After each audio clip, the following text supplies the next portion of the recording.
Today, I'll share key findings from our recent study on trend-oriented development potential in Iowa City, Korea, and North Liberty, and what they mean for improving both transit and equity in our communities. Let's start by defining TOD.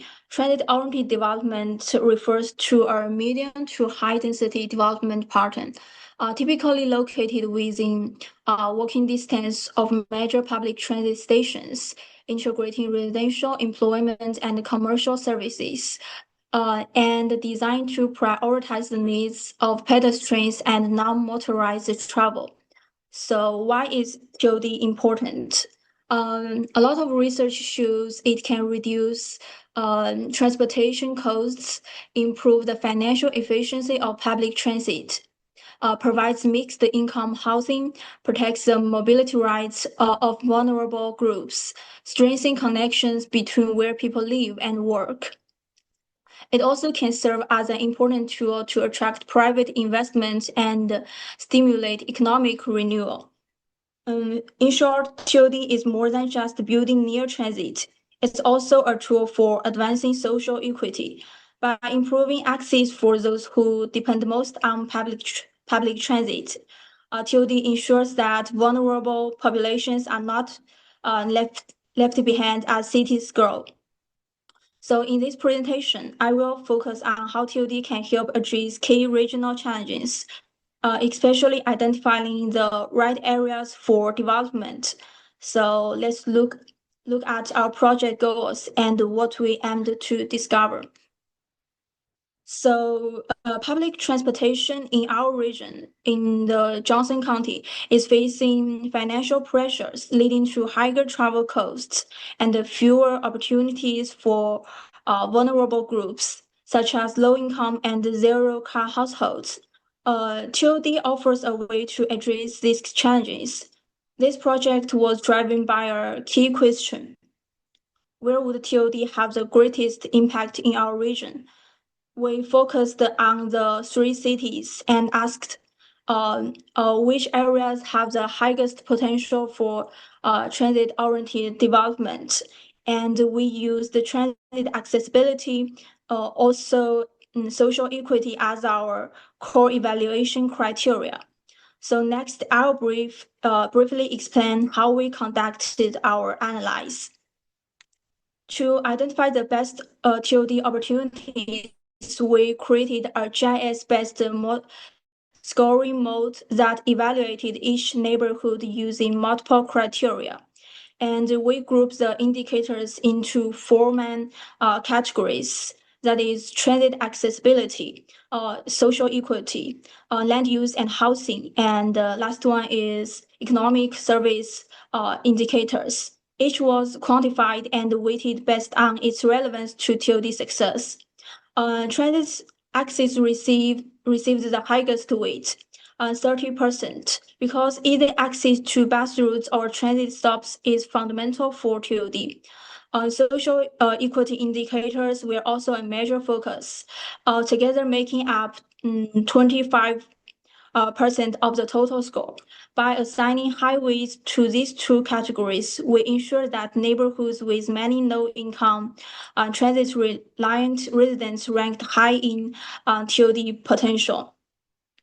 The remaining components of our mode were below: land use and potential housing capacity. About 20%. We assess the room for growth by analyzing zoning and parcel data to identify where more housing, especially affordable housing, could be built. We also gave extra points to areas with large underutilized parking lots or government-owned parcels suitable for redevelopment. And the last one is economic service indicators. It includes employment density and PUI density. We used these two density to represent mixed use potential.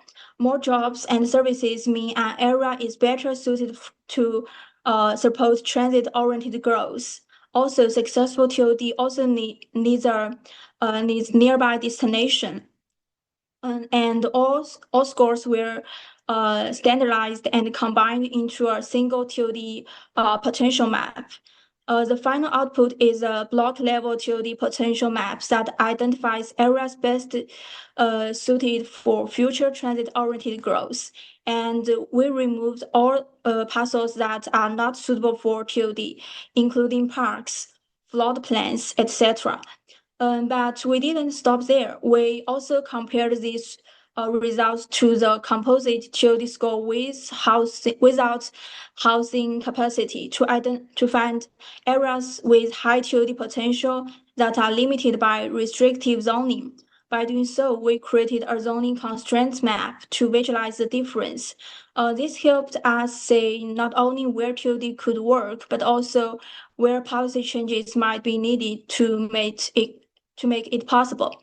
So in summary, our methodology was a data-driven way to spot the best locations for equitable, transit-focused development.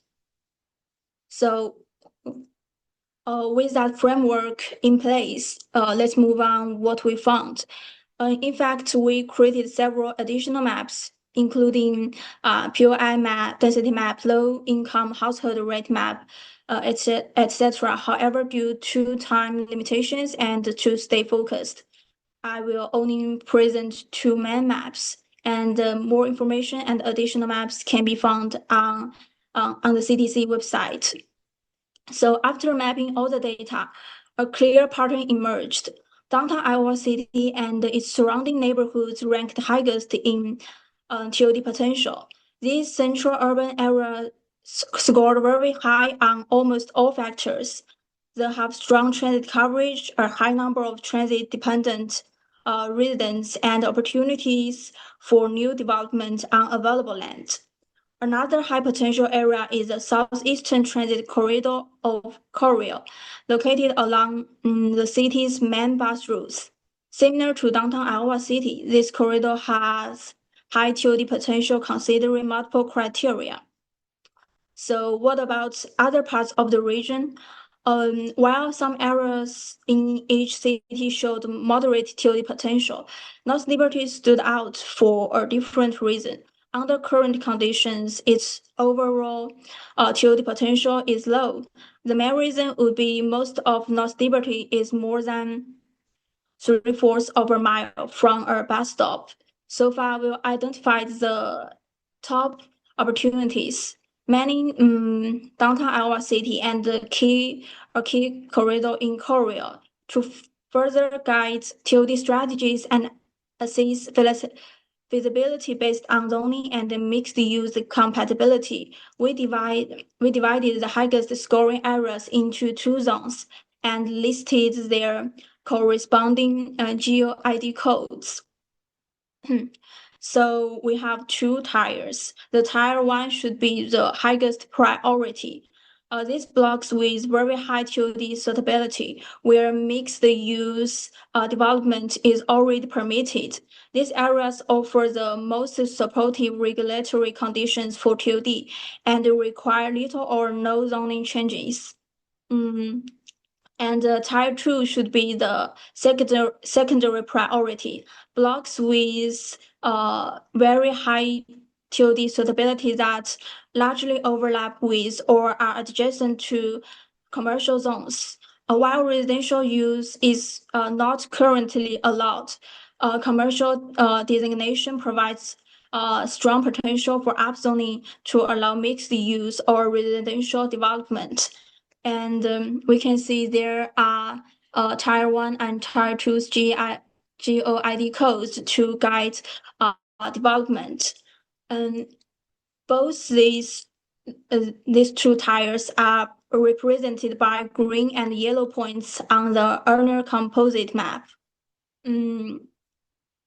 Next, I'll highlight a major barrier that could prevent these high potential areas from achieving TOD success, existing zoning regulations.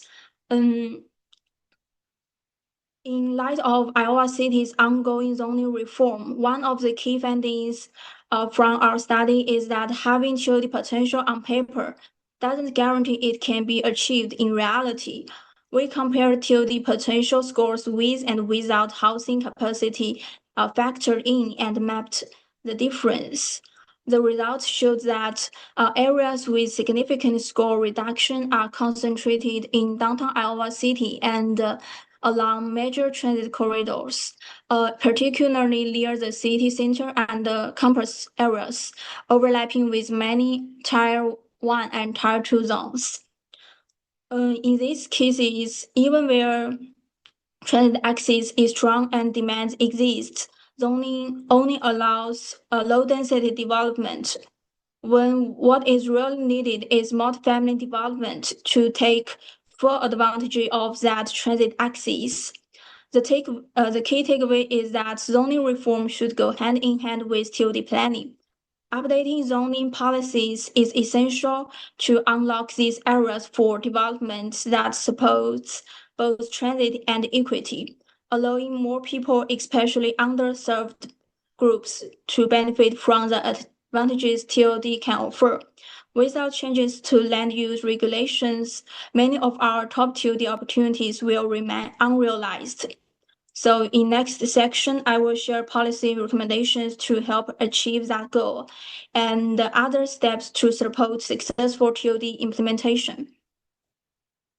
First, we recommend prioritizing TOD in Tier 1 and Tier 2 areas, improving transit and adding housing in this area will benefit those who depend most on transit for their daily lives, such as low-income and zero-car households.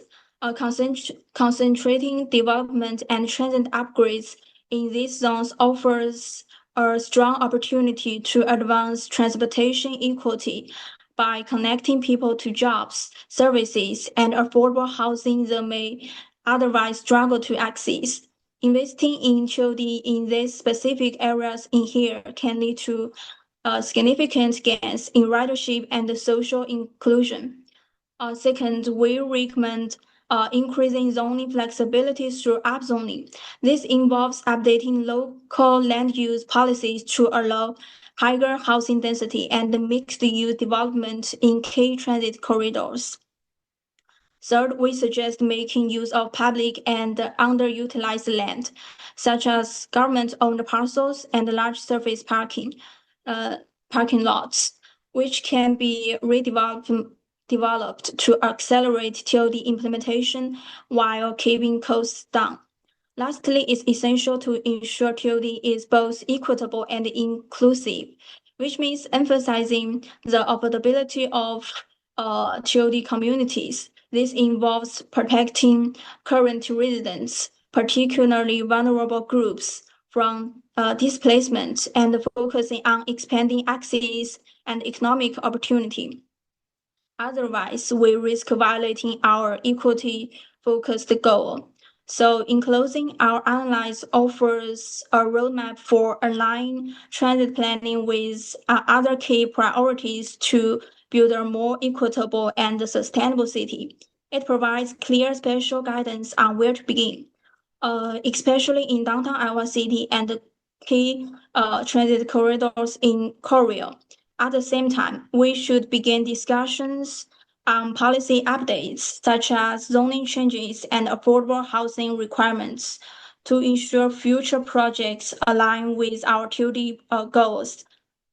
Ultimately, embracing transit-oriented development creates a positive cycle. Better land use supports better transit, which improves funding and access, attracting more investment in return.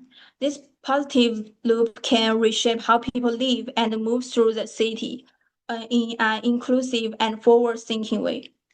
And there are our reference and data source.